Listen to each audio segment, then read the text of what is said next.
2024 Democratic presidential candidate Robert F. Kennedy Jr. joins me. Nice to see you. Good to be back, Greta. Okay.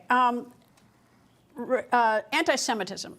It's a terrible thing. I've got family members who are Jewish, and it pains me immensely. I believe it exists, but there's not one bone in my body that thinks you're anti-Semitic. And I just want to tell you that. Not one bone in my body. I appreciate that. And I said this under oath today because I'm so angry at those charges. In my entire life, I have never uttered a single anti-Semitic phrase, word, anything, or racist. And, because of my family and because I've spent a lot of time in Israel and I have an organization over there, my support for Israel is stronger than anybody in Capitol Hill. I'm the only one who's demanded that Biden retract the $2 billion payment that he's giving to Iran, which is, going to be used for genocidal purposes. I've been smeared by using phrases and things that I've said completely out of context and attributing meanings to them that I had never intended, and it's a way of censoring me. And I don't think there's anything more painful, for a lot of people, especially who've been, out there fighting for different causes, than to have a false accusation like that. I just want to say that I know. I'm very grateful for you saying that. All right, now let's turn to government censorship. What's going on with this government censorship?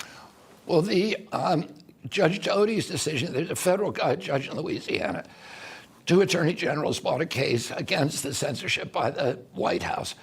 And by the way, my husband has a companion one, full disclosure. Okay. Okay, yeah. And I have 3 of those lawsuits now. I was being censored by the Trump White House, too. This is not a partisan issue.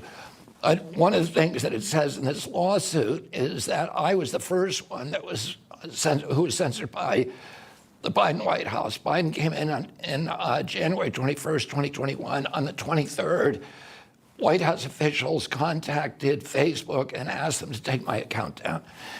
And I lost my Instagram account, which is part of Facebook, 3 weeks later, 900,000 followers. There was no misinformation on that account. Every posting that I made was cited to a peer-reviewed publication or a government database. They had to invent a new word called malinformation. Malinformation is, and this is in the judge's decision, is information that is correct, is factually correct, but it is inconvenient or disapproved by the government. So many of the things that they were censoring were things that had nothing to do with COVID. They were censoring Hunter Biden's laptop. At one point, they were asked to censor a parody of the president and Jill Biden. This kind of stuff, and they were threatened. Why is this happening? We haven't even gotten to AI. I won't talk to you about that tonight. Yeah. But we have on our lap, this thing that's social media, which is wonderful in some ways. But in some ways, we now have these other issues. So if elected president, what do you do or not do about any of these things? I will immediately, the first day in office, order an end to all attempts by federal agents and federal agencies to censor the speech of Americans. Political speech shouldn't be censored. There's a lot of other things that we can do. They could also oversaturate, too. The government could also, oversaturate with the other viewpoint, too, if it wanted to combat something that they thought was incorrect. Well, and that's what, Judge Learned Hand said, is he said that the remedy for bad speech is not censorship, it's more speech, But we also don't want, the government should not be able to propagandize the American people. And this was that was the law until 2016.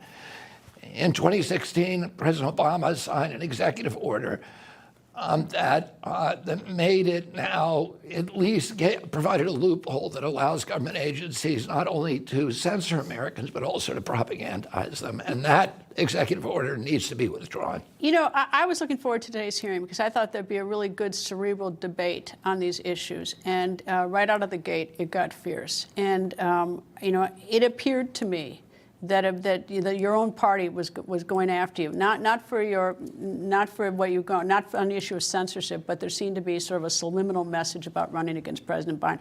Am I wrong to be suspicious of that, or do you think it was part of that? No, I mean, I think it's clear that that's, the DNC does not want me running against the president.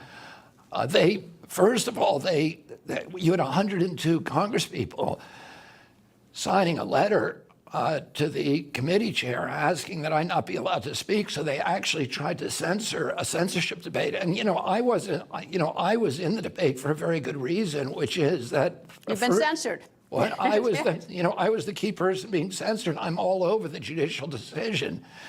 And I was clearly censored for political purposes. And, that's something the government is not supposed to do. And Democrats ought to know that. I mean, any Democrat pull you aside? Any Democrat pull you aside and say, I don't think it should have been handled this way? No, that has not happened yet. But there are Democrats who didn't sign the letter. So, and I'm actually interested in looking at who they were.